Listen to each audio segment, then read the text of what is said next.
Hi, I'm Dee from Dee Lovely Life, and welcome to my channel. Recently, I have asked all caregivers to let me know what you wanted to see far as caregiving on my channel. And you didn't disappoint, so I decided to do a little bit of a Q&A. For those of you who are just joining me for the very first time, my name is Dee. I am a full-time family, stay-at-home caregiver, homemaker, and YouTuber who shares this journey on my YouTube channel. It was back in 2014 when my mom had suffered a massive stroke. Without any hesitation, I brought her home to move in with my husband and I and became her full-time caregiver. I actually started this channel as a couponer, believe it or not, and then I decided after going through what I have gone through with my mom, the medical care, the in and outs of hospitals, rehab, nursing home, there was nobody on YouTube at that point, around 2014, that I could relate to and take a peek in that person's life as a caregiver. I decided to switch my channel, get in front of the camera to share my journey. Now, if this is the first video that you have seen so far from my channel, I would highly suggest that you take a peek at the playlist that I will provide in the description box so that you can get caught up. Being a full-time caregiver, there's a lot of learning, a lot of trial and error, and everyone's circumstances are so different. I don't like when people say we're all in the same boat. No, we're not. I think more or less we might be all in the same storm, but some of us aren't in the same boat. Some of us are in a yacht, a shipping boat, a canoe, a kayak, or someone that doesn't even have a boat. Everyone is in their own circumstances as far as being a caregiver. So I went on my community tab and I read through some of your questions or comments or even suggestions or what you wanted to see far as my caregiving videos for 2022. I actually received a lot of requests to go over my planning. How do I stay organized far as like all of her appointments, her medical documents, how I organize all of my supplies for my mom, how do I schedule activities, how often do you sponge bath, physical therapy, how do I schedule TV time, how do I organize it all and keep it in a binder, a day in the life, medical paperwork, appointments, supplies, shower area, demonstrating the good and the bad. But it seems like there's a lot of wanting to go over planning and maybe the medical binder. Now, I had filmed a medical binder like way back when, and I think that really needs to be updated.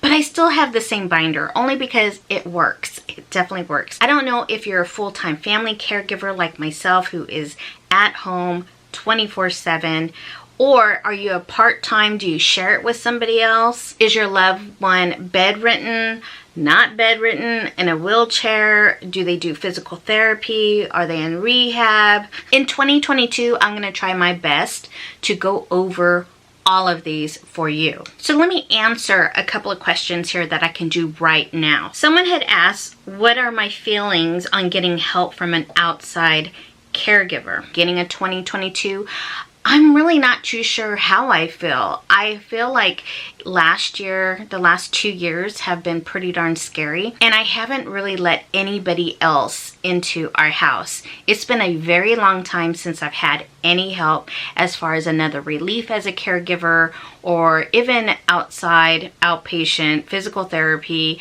Doctor visits are at its minimal. However, I do feel that it is very critical that we do get some type of relief to hire help if you can. Getting that relief can do so much good for yourself and for the loved one that you're taking care of. If you're going to do that, my suggestion is to really make sure that if you go through an agency, they have the proper training, that they're kept up with their vaccination, that they follow all of the protocols far as 2020 that's going on. I think this time that is really critical, and it's something that I would not take lightly. I would double check, confirm. I would do everything to make sure that my mom's safety and health is not jeopardized. Of course, there's no 100% guarantee that, but at the same time, I'm going to try my very best to make sure that it is absolutely safe as much as I possibly can. I was very selective. I mean, I was very picky trying to find a caregiver. There are certain agencies out there that unfortunately require a minimum. Like the agency that I went through require a minimum of 4 hours per week. And it's usually, for us in California, it's about $30 per hour, 4 hours minimum per week. But now it's just so hard and difficult for staff to even remain on.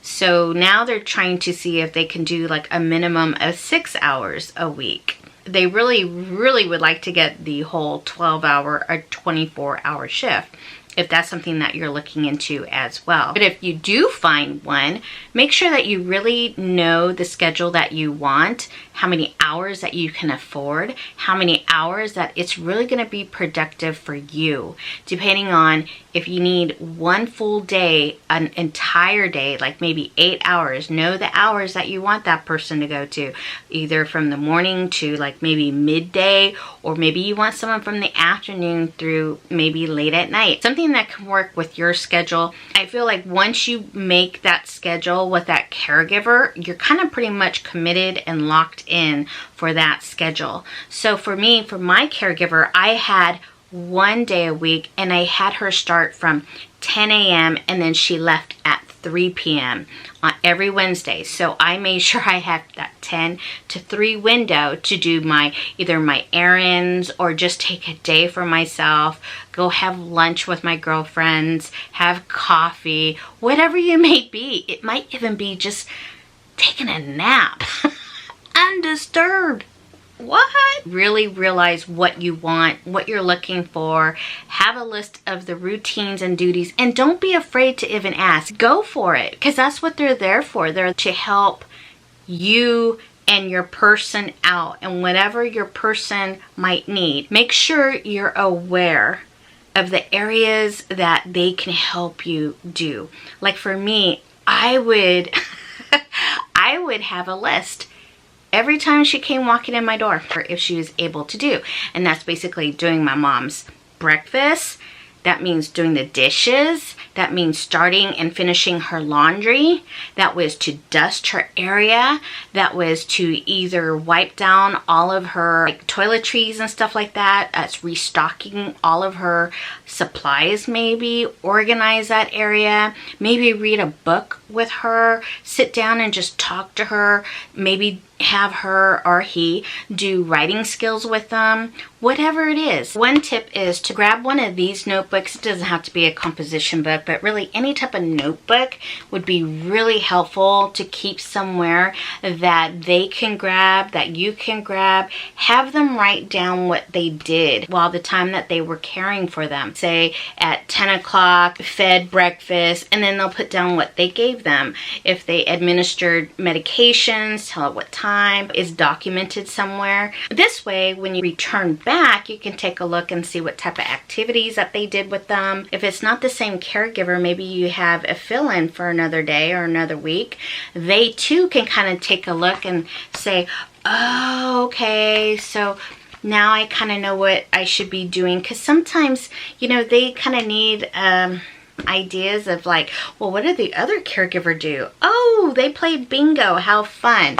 It really saved me when I had people come and go into the house. I'm still a little bit nervous right now. For me personally, I'm just not ready yet to have another caregiver. Although I did call like 2 months ago. So what does that tell you? It's like, I need that relief. You know, I would like to have a day off. Right now, I haven't had a day off in like almost a year. A full year. Maybe in the next couple of months, I'll myself will start looking into agencies again, and hopefully the previous agency will actually have some staff to accommodate Queen G this year. This could be a whole video of my thoughts on caregiving, but I hope that helped you in a bit.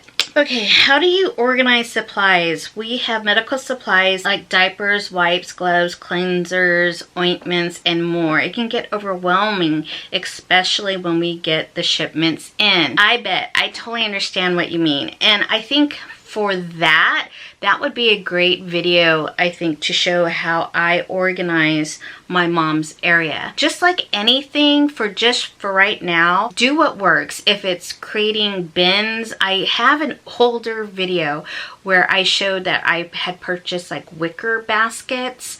That way I can put all of the diapers into one, and then I have another wicker holder, and that holds all of the bed pads. And I use a Lazy Susan for like all of her ointments or all of her other little things. But I think what I'm gonna do is that would be a great video to go over and show how I actually organize my mom's area. But that is so critical as being a caregiver. You have to be so organized. Everything has to be stocked and kept at the same place, because sometimes it's not going to be just you looking for something. It could be your spouse, it could be your kids, it could be the next caregiver, whatever. So do what you can do. It doesn't have to be cute and pretty or anything like that. It just has to work. It just has to work. Someone had asked how I schedule my activities with my mom. How often do you sponge bath, physical therapy, and schedule TV time and phone? Well, I think that will all depend on how they're feeling for that day or for that week. What's going on for that week? So if you have physical therapy, for my mom, we had physical therapy twice a week. And it normally was always on a Tuesday and a Thursday late afternoon. It was right before dinner time. And I chose that time because with my mom being a stroke patient, they tend to get very, very tired. And it's just the whole process of the brain recovering, the body trying to produce enough energy for them. It usually takes her a while from her morning routine all the way through until about 1 or 2, until like she's kind of up. So when I know she's more alert, boom, that's when we take her down for physical therapy, and she's with them for a full hour. By that time, she's pretty wiped out, but she's like, okay, I'm ready to have dinner and then go home, and then she's pretty much done for the rest of the evening. Physical therapy totally depends too on your doctor's authorization or approval, or how much he will prescribe physical therapy, really. And it depends on insurance, unfortunately. It also depends on what type of physical therapy that you're going to have. Is it someone who's going to come directly into your home, or will it be outpatient physical therapy where you would have to take yours over to their facility to perform the physical therapy? If they're a wheelchair patient, do you have the transportation to get from point A to point B? Because you have to put all of that into effect too, because there's a lot of making arrangements and reservations and time. And you don't really expect this, but when you say physical therapy, yes, physical therapy with the physical therapist might be like once a week, twice a week. If you're lucky, you can have like 3 times a week if your person is able to handle 3 times a week. But what they don't tell you is that the physical therapy might be scheduled twice a week with the physical therapist, but that does not exclude physical therapy that you have to still perform with your loved one the rest of the week. One of the questions was, how often do you sponge bath? It depends on the activities that they're doing. It also depends on the weather, because if it's hot and humid, you're gonna want to give them a little bit of a refresh. That's just my own preference. Side note, my mom always smelled so good. She always took her everyday morning showers, and she'd spritz on her beautiful perfume, and you know, she always had her makeup done, her hair done every day. And I feel like it's something for me as her daughter that I want to make sure that I give her the proper bathing and fragrance and just make her feel like her again. You know what I mean? But it totally depends on you. I remember when we were in a nursing home, they would sponge bath like once or twice a week, and then that was it, unfortunately. So I think if you can handle doing it twice a week, I think that's great. But I also think it just depends on the activity, the weather, and you know, accidents happen. So do what you can do. How do you schedule TV time / phone time for her and that is when you do your chores. I struggle to get a typical week schedule that I can modify. Basically, tell me how you are so fabulous all the time. Thank you. I don't necessarily schedule TV time because for me, I feel like TV time is majority of the time, unfortunately. But what I try to do is when she's watching TV, like maybe after I give her breakfast and her medications, it's her time to rest a little bit. But what I'll do is I'll go in there and I'll give her like a hand weight where she can actually do some of her hand weight exercises as she's watching like the news, and she has her shows that she likes to watch. So I try to accommodate those shows that she likes to enjoy. As far as phone time, I like to have her talk to one of her siblings at least once a week.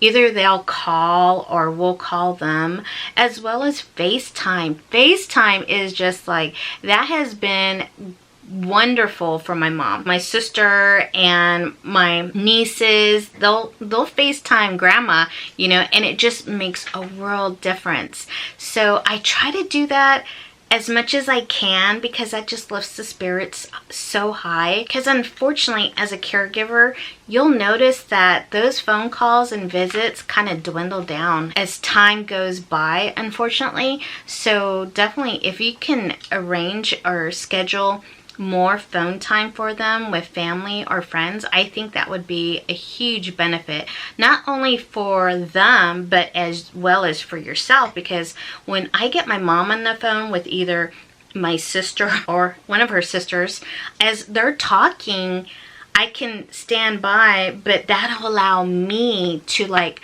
go to my laptop and do my emails or edit videos or do the dishes or just take a moment but still have my ear out so that if she needs my help, I'm right there. So I guess that kind of answers the other part of that, is that when you do your chores, yes. When she's watching YouTube or something like that, which she is right now, I can go upstairs and film for YouTube or do what I need to do. It's all of a balance. It really is. It's making sure that she's doing something, and then that way I can continue to do like laundry. Or I wake up super early if I have to. I'll get up at 5 or 4:30 in the morning. Yes, if I need that time. If I need time to do my nails or something like that. It's not so much as finding time.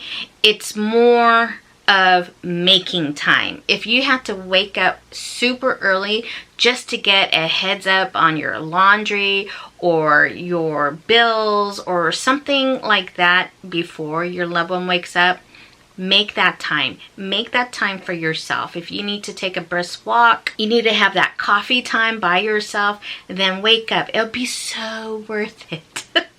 Actually, I have several people who want to know about the medical binder, how I keep all of her medical information and her documents and all that. For that one, I'm going to definitely have to make a separate video for that, and I will. I will link the medical binder video that I have done previously several years ago right here, because I still have that binder. I think it's time to redo that a little bit. So I will get back to you on that one. And I think also what is requested is a day in the life, and maybe showing some tips and techniques for standing, sitting, bed bathing, hair washing and dressing, to show how to put it into practice, which I think is a great idea. Let me know if that's something that you would like to see. And thank you so much for just commenting and replying to my community tab. And if you're new here, then go to my community tab there, find that post, and then you can write down what you would like to see